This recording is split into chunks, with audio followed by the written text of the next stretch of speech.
गामे मिरासी की बीवी इंतकाल कर गई। गामा रात दिन रोता रहता। गांव के नंबरदार की लड़की से गामे का रोना देखा न गया।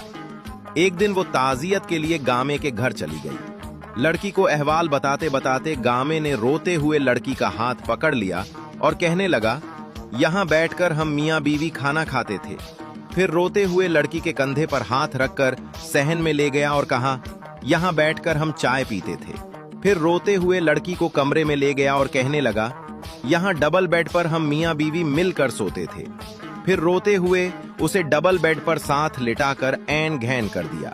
लड़की को जब एहसास हुआ तो घर जाकर माँ से शिकायत की। माँ आग बबूला होकर बोली, तुम गई ही क्यों थी गामे बेगैरत के पास? लड़की बोली, अम्मा वो बहुत जोर से रो रहा था। माँ ने कहा, पुत्र उस खबीस ने रोते रोते पूरा पिंड याद दिता है।